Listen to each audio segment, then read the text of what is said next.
હવે ગઈકાલે આપણે કેપિટાલિસ્ટ ઇકોનોમી, સોશિયલિસ્ટ ઇકોનોમી અને મિક્સ્ડ ઇકોનોમી વિશે થોડી ચર્ચા કરેલી હતી.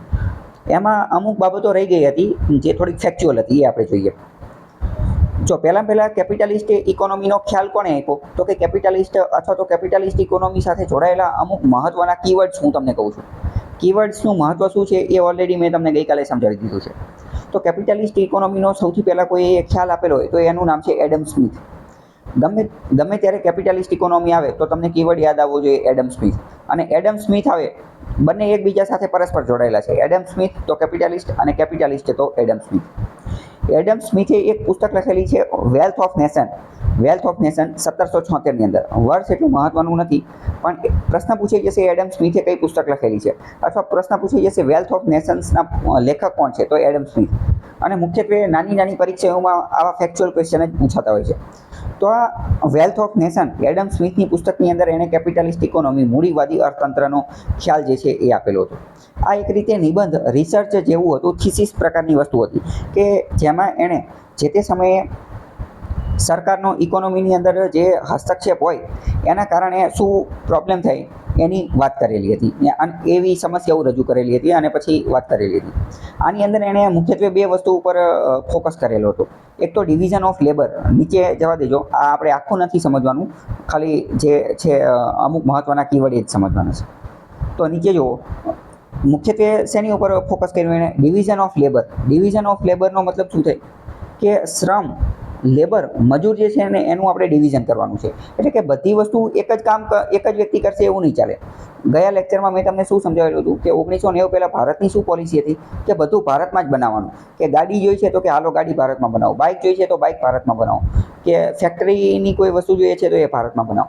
પણ એડમ સ્મિથે શું કીધું કે ના, દરેક વ્યક્તિ, દરેક દેશ, દરેક ફિલ્ડ, દરેક ક્ષેત્રની અંદર એક્સપર્ટ હોય એવું જરૂરી નથી. બરાબર? એટલે આપણે ડિવિઝન ઓફ લેબર કરવાનું છે. કે માની લો કે કોઈ એક્સ નામનો કંપની, કોઈ એક્સ નામની દેશ જે છે, અથવા એક્સ નામનો વ્યક્તિ એ કોઈ વાય નામની વસ્તુમાં એક્સપર્ટ છે તો એને એ બનાવવા દો. આપણે આપણી જેમાં એક્સપર્ટાઇઝ જે છે એમાં એ કામ આપણે કરીશું. તો ડિવિઝન ઓફ લેબર એટલે ખ્યાલ આવ્યો? ડિવિઝન ઓફ લેબર કીવર્ડ ખ્યાલ આવ્યો કે નહીં? હા. તો આ એડમ સ્મિથે આપેલો હતો. અને બીજો મોસ્ટ આઈએમપી એ લેઇઝસ ફેર. પ્રશ્ન ડાયરેક્ટ પ્રિલિમ્સમાં પૂછાઈ જશે કે લેઇઝસ ફેરનો મતલબ શું થાય? Which of the following describes the word laissez faire? બરાબર, આ પ્રશ્ન ડાયરેક્ટ જ પૂછાઈ શકે છે, મોસ્ટ આઈએમપી પ્રશ્ન છે.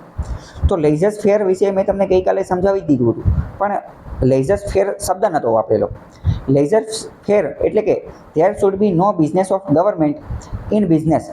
મતલબ કે સરકારે જે છે એ બિઝનેસની અંદર, ઉદ્યોગ ધંધાની અંદર હસ્તક્ષેપ કરવો જોઈએ નહીં. સરકારનો હસ્તક્ષેપ ખૂબ ઓછો હોવો જોઈએ. જો લેઇઝસ ફેરની બાજુમાં તરત જ લખેલું છે non interference by the government. Non interference by the government એટલે કે સરકાર જે છે એ એની અંદર બહુ હસ્તક્ષેપ કરશે નહીં. તો સરકારની ઉદ્યોગ ધંધાની અંદર ઓછા હસ્તક્ષેપની અથવા નોન ઇન્ટરફેરન્સની નીતિ જે છે એનું જ બીજું નામ શું છે? લેઇઝસ ફેર. ખ્યાલ આવ્યો કે નહીં? તો આજે એડમ સ્મિથ જે છે, એડમ સ્મિથ, એના આપણે 2-3 કોન્સેપ્ટ જોયા. પહેલું ડિવિઝન ઓફ લેબર, બીજું લેઇઝસ ફેર, અને ત્રીજા નંબરની એણે મહત્ત્વની વસ્તુ આપી કે invisible hand of the market. Invisible hand of the market. Invisible એટલે કે છુપાયેલું, જે દેખાતું ન હોય એ. એણે એવું કીધું કે માર્કેટ ફોર્સ, માર્કેટને ચલાવવા માટે, બજારને ચલાવવા માટે અમુક ઇનવિઝિબલ હેન્ડ કામ કરે છે, અમુક છુપાયેલા હાથ કામ કરે છે. અને આ ઇનવિઝિબલ હેન્ડ કયા છે? તો કે ડિમાન્ડ એન્ડ સપ્લાય. તો કે ડિમાન્ડ એન્ડ સપ્લાય જે છે ને એ જ માર્કેટની અંદર બધી વસ્તુ નક્કી કરે છે. જો કોઈ વસ્તુની માર્કેટની અંદર ડિમાન્ડ હશે તો ઓટોમેટિક જે તે કંપનીવાળા, ફેક્ટરીવાળા, ઉદ્યોગ ધંધાવાળા જે છે એ એનું પ્રોડક્શન ચાલુ કરી જશે અને એની સપ્લાય જે છે એ સ્ટાર્ટ કરી દેશે. બરાબર? મતલબ કે માર્કેટને જો કોઈ ચલાવતું હોય તો એ સૌથી મોટું ફોર્સ હોય તો એ કયું છે? Demand and supply.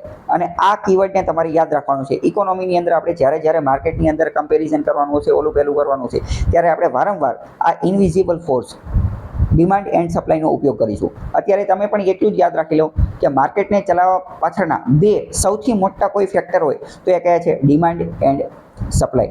તમે જોયેલું હશે કે વારંવાર ન્યૂઝ આવતી હોય છે કે ડુંગળીનો ભાવ વધી ગયો, ટમેટાનો ભાવ વધી ગયો, આવું બધું વારંવાર આવતું હોય છે. તો એની પાછળનું સૌથી મોટું કારણ શું છે એ તમે કહી શકશો? ડિમાન્ડ એન્ડ સપ્લાય, બરાબર, કે ડુંગળી અને બટેકા અને આ બધાનો ભાવ કે ત્યારે શું થયું હોય છે, ડિમાન્ડ ઘટી ગઈ હોય છે. ભારતની અંદરથી મોટે ભાગે અમુક વાર તો શું થતું હોય છે કે ડિમાન્ડ ઘટી ગઈ હોય છે, અને એ પણ કોના કારણે કે ભારતે સારો માલ, સારી વસ્તુ જે છે એ એક્સપોર્ટ કરી દીધી હોય છે, બરાબર. તો આ ડિમાન્ડ એન્ડ સપ્લાય એ માર્કેટના સૌથી મોટા ફોર્સ, સૌથી મોટા પરિબળ છે. એ તમારે હંમેશા યાદ રાખવાનું.